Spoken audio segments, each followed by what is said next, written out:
ایک بھائی نے یہ سوال کیا ہے کہ حیلہ اسقاط میں جو پیسے تقسیم ہوتے ہیں آیا ان پیسوں کو لینا جائز ہے یا نہیں؟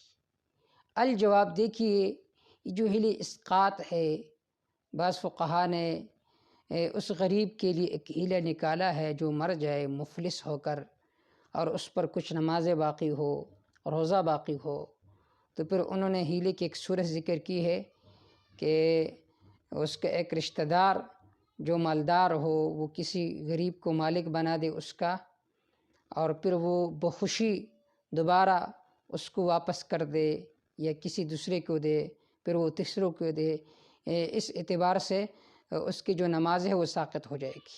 لیکن یہ حیلہ بھی قرآن و سنت سے ثابت نہیں ہے، بلکہ انہوں نے ایک حیلہ ذکر کیا ہے کہ شاید اس وجہ سے اس کی جو نمازیں ہے وہ معاف ہو جائے کیونکہ وہ مفلس ہے۔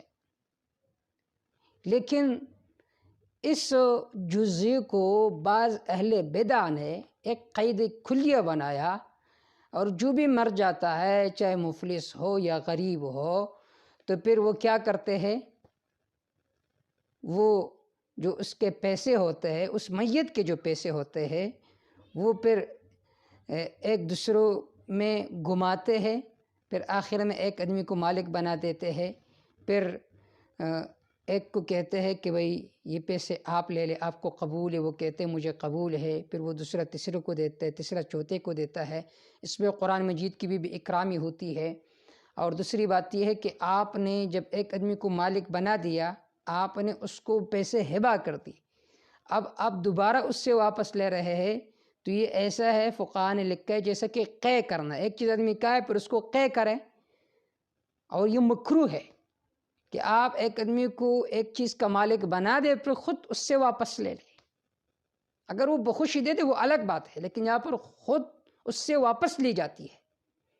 اور تیسری بات یہ ہے کہ جس میت کے پیسے آپ بانٹ رہے ہیں، تقسیم کر رہے ہیں، حکم تو یہ ہے کہ جب کوئی آدمی مر جائے سب سے پہلے جو اس پر قرض ہے اس میت پر، اس ترکہ سے وہ قرض ادا کیے جائے، پھر اس کے بعد تجہیز و تکفین کی جائے اس ترکہ سے۔ تیسرے نمبر پر پھر جو ورثاء ہے ان کے آپس میں تقسیم کیے جائے مال، اور آخری درجہ میں یہ ہے کہ اگر اس نے وصیت کی ہو تو اس کے مال کے ثلث میں وہ وصیت نافذ ہو جائے گی۔ لیکن یہاں پر کیا ہوتا ہے، یہاں پر یہ ہوتا ہے کہ اس کا جتنا ترکہ ہوتا ہے، جتنے پیسے ہوتے ہیں، ابھی تک اس سے قرض منہا نہیں کیا ہے، تجہیز و تکفین نہیں کی گئی ہے، اور اس کو لوگوں میں بانٹ رہے۔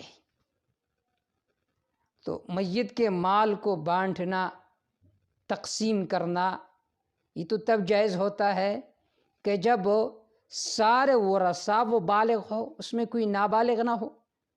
دوسری بات یہ ہے کہ وہ بالغ اجازت بھی دے دے۔ اگر کوئی نابالغ ہے، اگر وہ اجازت بھی دے دے تو اس کا اجازت معتبر نہیں ہوگا۔ اب یہاں پر جو حیلہ اسقاط ہوتا ہے اس میں یہ ساری خرابیاں موجود ہوتی ہے۔ اس میت کے چھوٹے چھوٹے بچے ہوتے ہیں، وہ رو رہے ہوتے ہیں، اور اس بدبخت نے اس کا مال لے کر قبرستان میں چلا گیا اور اپنی تشہیر کرنا چاہتا ہے کہ میں نے اسقاط اتنا تقسیم کیا، اتنا تقسیم کیا، لاکھ تقسیم کیا، 2 لاکھ تقسیم کیا۔ اور تقسیم بھی کن میں ہوتا ہے؟ مالداروں میں ہوتا ہے، غرباء میں تو ہوتا نہیں ہے۔ تو یہ جو طریقہ ہے یہ ناجائز و حرام ہے۔ ان الذین یأکلون اموال الیتامی ظلما، یقیناً وہ لوگ جو یتیموں کے اموال کھاتے ہیں ظلم کر کے، انما یأکلون فی بطونہم نارا، یہ لوگ اپنے پیٹوں کو بھر دیتے ہیں آگ سے، وسیصلون سعیرا، ان قریب یہ اس سلگتی ہوئے آگ میں یہ لوگ داخل ہوں گے۔ وہ لوگ جو یتیموں کے اموال کھاتے ہیں، آپ صلی اللہ علیہ وآلہ وسلم نے فرمایا اجتنبوا، اپنے آپ کو بچاؤ، السبع الموبقات، ان 7 گناہوں سے جو ہلاک کرنے والی ہے۔ ان میں سے ایک یہ ہے وَأَكْلُ مَالِ الْيَتَامَى، یتیموں کے اموالوں کو کھانا، یہ ہلاک کرنے والی چیزیں ہے، آپ کے نسلوں کو یہ برباد کر دے گی۔ تو ہیل اسقاط جو مروجہ ہیل اسقاط ہے، یہ ناجائز و حرام ہے، بدعی طریقہ ہے۔ بہت سارے لوگ کہتے ہیں عمر رضی اللہ تعالیٰ عنہ نے یہ طریقہ کیا تھا۔ حضرت عمر رضی اللہ تعالیٰ عنہ پر جھوٹ باندھ رہا ہے، بدعت بھی کر رہا ہے، صحابہ پر جھوٹ بھی باندھ رہا ہے، تو یہ ڈبل گناہ ہے۔ تو برائے کرم یہ ہیل اسقاط بھی ناجائز ہے، اس میں شرکت بھی ناجائز ہے، وہ پیسے لینا بھی ناجائز و حرام ہے۔ اللہ تعالیٰ امت کو بدعات سے بچائے۔ آپ صلی اللہ علیہ وآلہ وسلم نے فرمایا من احدث فی امرنا ما لیس منہ فہو رد، جس نے ایسے امر کو گڑ لیا جو ہمارے دین میں نہیں تھا تو وہ کام مردود ہے۔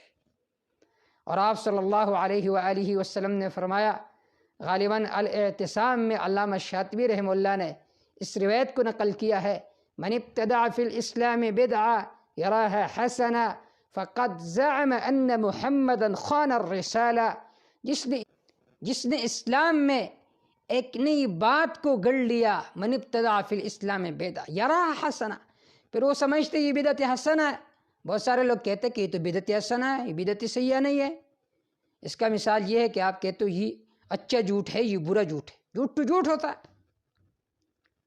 تو جس نے اسلام میں ایک چیز کو گڑ لیا اپنے طرف سے اور اس کا خیال یہ ہے کہ یہ بدعت حسنہ ہے، فقد زعم ان محمدا خان الرسالہ، اس نے یہ گمان کیا کہ آپ صلی اللہ علیہ وآلہ وسلم نے رسالت میں خیانت فرمایا۔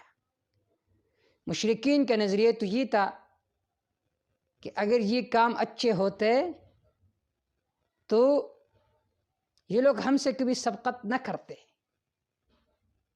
لیکن یہ کام اچھے نہیں ہے اس وجہ سے یہ لوگ سبقت کر رہے ہیں۔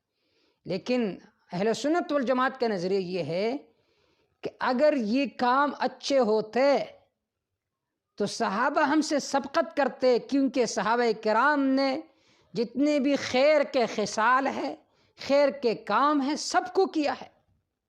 لیکن بدعتی کا نظریہ یہ ہوتا ہے کہ دین مکمل نہیں تھا، میں نے آ کر اس کو مکمل کر لیا۔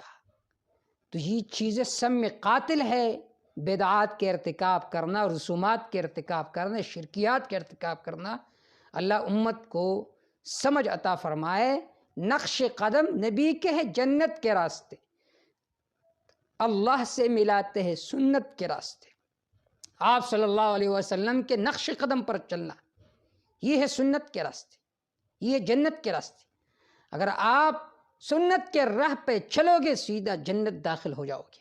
لیکن اگر آپ نے بدعات کے ارتکاب کیا اور پھر خیال بھی یہ ہے کہ مجھے جنت مل جائے گی، تو یہ خیال استو جنون استو محال، یہ تو جنون ہے، ایک خیال ہے تمہارا، یہ ایک سراب ہے، ایک وہم ہے تمہارا کہ تم کہتے ہو کہ بدعت کے ارتکاب کر کے میں جنت داخل ہو جاؤں گا۔